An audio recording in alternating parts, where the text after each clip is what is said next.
Very good afternoon, friend. This is Manoj Verma once again. I would like to draw your attention on systematic investment plan. Systematic investment plan में दो चीज़ें बहुत ज़रूरी है आपको जानने के लिए, जिसके वजह से आपका जो कॉर्पस तैयार होता है वो बड़ा बन जाता है। रिटायरमेंट के लिए बेसिकली क्या होता है कि हमें लेट रियलाइज़ हुआ कभी कभी, ठीक है मैं 45 का हूँ, 40 का हूँ, 45 का हूँ, अब मुझे रिटायर होना चाहिए, तो मेरे पास क्या कॉर्पस बचेगा। क्योंकि आजकल जॉब में क्या होता है, नॉर्मली अपने पास पेंशन का स्कीम तो होता नहीं है प्राइवेट जॉब में। तो रिटायरमेंट के हिसाब से आप आपके सेबी रजिस्टर्ड एडवाइज़र से सलाह मशवरा लीजिए, उससे आपको दो तीन चीज़ें फ़ायदा होगा। कौन से फंड में डालना है, एसआईपी करना है, नॉर्मल करना है, स्टेप अप लेना है, स्टेप अप में टॉप अप करना है या रेगुलर करना है, स्टार्ट कब करना है, ये सारी चीज़ें आपको बताएगा और सही से समझाएगा, कैलकुलेटर के द्वारा आपको बताएगा। आप भी कैलकुलेटर से समझ सकते हो, एसआईपी कैलकुलेटर आपको गूगल में अवेलेबल है। फिर भी मैं आपको बताता हूँ दो एग्जाम्पल के साथ क्या फ़र्क पड़ता है एसआईपी लेट करने से और एसआईपी टॉपअप ना करने से, क्या फ़ायदा होता है, डिले होता है। मान लिया कोई बंदा एसआईपी कर रहा है, एसआईपी में आपको दो बात का ध्यान देना चाहिए। एक तो अर्ली स्टार्ट करना चाहिए, अर्ली स्टार्ट, जैसे जॉब लगा एसआईपी स्टार्ट कर दो। अर्ली स्टार्ट में क्या होता है, आपको एज ज़्यादा मिलता है, एज कम होता है, लेस एज से आपको टाइम जो होराइजन होता है वो ज़्यादा मिलता है इन्वेस्टमेंट करने के लिए। और दूसरा है टॉपअप, दूसरा जो है टॉपअप करिए, top up of SIP every year. अब मैं बताता हूँ कैसे करते हैं। लेट से मैं एग्जांपल से बता रहा हूँ, एक बंदे का एज है 45 ईयर्स, उसको 60 ईयर कंप्लीट करने के लिए सिर्फ उसके पास टाइम होराइजन क्या 15 साल बचा है, 15 ईयर है। अगर वो 25,000 रुपये का एसआईपी पर मंथ करता है 15 साल तक, उसका जो कॉर्पस तैयार होता है एट द रेट ऑफ 12% के हिसाब से, उसका जो कॉर्पस होगा वो 1.26 करोड़ के आसपास होगा। ठीक है, उसने इन्वेस्टमेंट कितना किया है, 45 लाख के आसपास कुछ किया है, कॉर्पस इतना हुआ।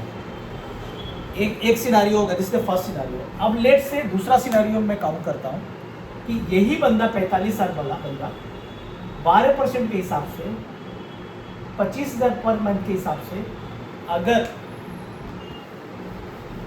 जमा करता है और इसमें क्या करता है, टॉपअप करता है 10%, तो क्या फिगर निकल के आता है आपको दिखाता हूँ। कैलकुलेटर का आप यूज कर सकते हो, एसआईपी कैलकुलेटर का। तो मैंने इसमें टॉपअप ले लिया 10%। अब देखते क्या रिजल्ट आता है।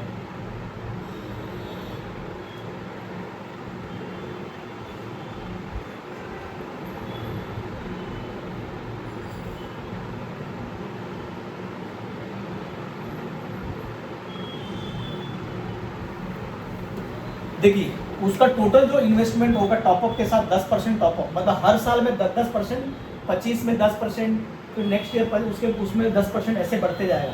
टॉपअप अमाउंट, टॉपअप की वजह से उसका जो पोर्टफोलियो होगा, टोटल इन्वेस्टमेंट जो हो जाएगा, इन्वेस्टमेंट उसका टोटल इन्वेस्टमेंट उसका होगा 95 लाख के आसपास होगा, 95 लाख। और जो उसको रिटर्न मिलेगा इंटरेस्ट के साथ, कंपाउंडिंग इंटरेस्ट के साथ 15 साल में, that will be 2 crore 17 lakh, 2 crore 17 lakh. So देखिए ये फ़र्क है, आपको 10% आपने टॉपअप कर दिया इसी 25,000 में, और क्योंकि आपके पास टाइम होराइजन कम है। आप नॉर्मल एसआईपी करोगे तो आपको कॉर्पस ज़्यादा नहीं मिलेगा। नॉर्मल एसआईपी से आपने देख लिया कि आपको कितना मिल रहा है, पहले कॉर्पस कितना 1 करोड़ 26 लाख ही मिल रहा था, अभी आपको 2 करोड़ 17 लाख रुपये मिल रहा है। ये हो गया इस टॉपअप की वजह से वैल्यू है। सिंस एज कम है तो टॉपअप करना जरूरी है क्योंकि कॉर्पस बढ़ाना है। तो ये एक तरीका हो गया। दूसरा है, दूसरा सिनारियो का हम एग्जांपल लेते हैं। लेट से कोई बंदे का एज है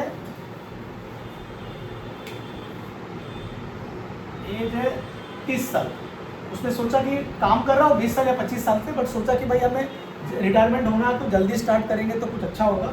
तो वो बंदा क्या करता है कि 30 साल के एज में at the age of 30 SIP start करता है सिर्फ 10,000 रुपये से।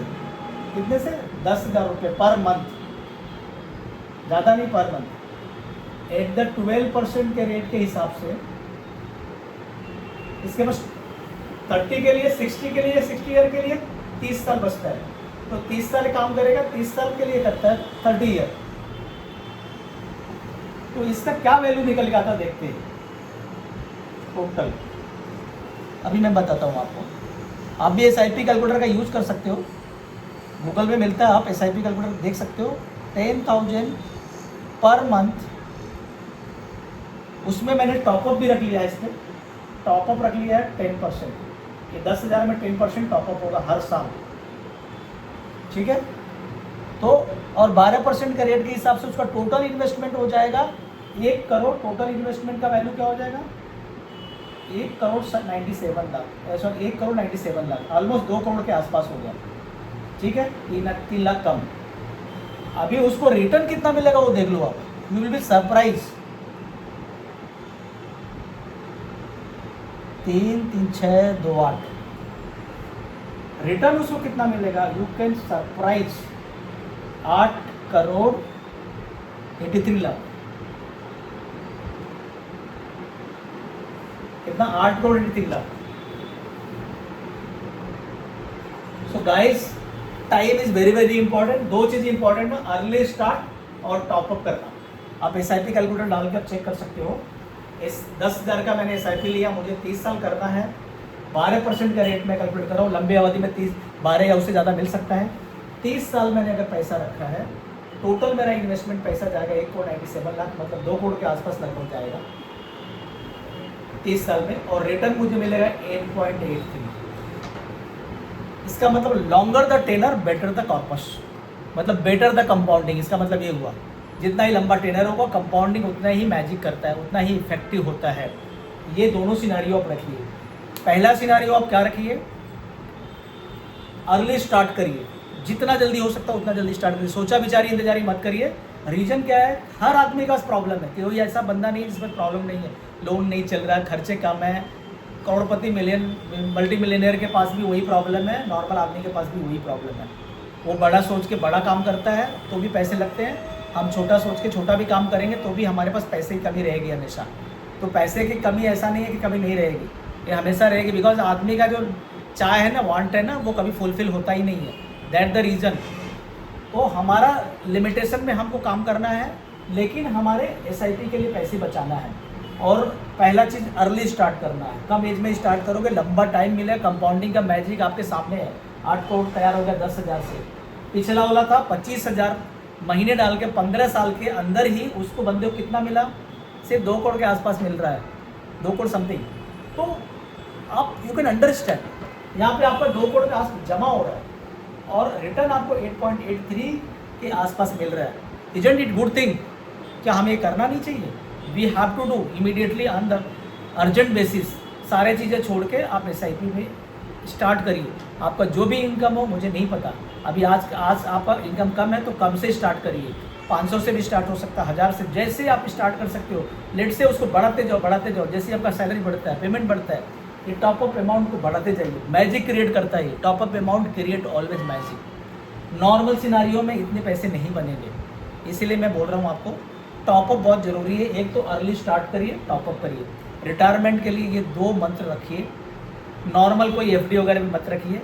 हाँ, किसी तरह भी कहीं भी इन्वेस्ट मत करिए। म्यूचुअल फंड भी आप एक ऑथोराइज बंदे से, जो सेबी रजिस्टर्ड एडवाइजर हो, उसी से बात करिए, सलाह मशवरा करिए और उसी के थ्रू आप म्यूचुअल फंड में SIP में इन्वेस्ट करिए, ताकि आपका जो रिटायरमेंट हो फुल प्रूफ हो और आगे आपकी लाइफ अच्छे और बेहतरीन तरीके से जाए। दोस्तों, इतना बोल के मैं थैंक यू बोलता हूँ। Kindly like my channel and do subscribe my channel. Thank you so much.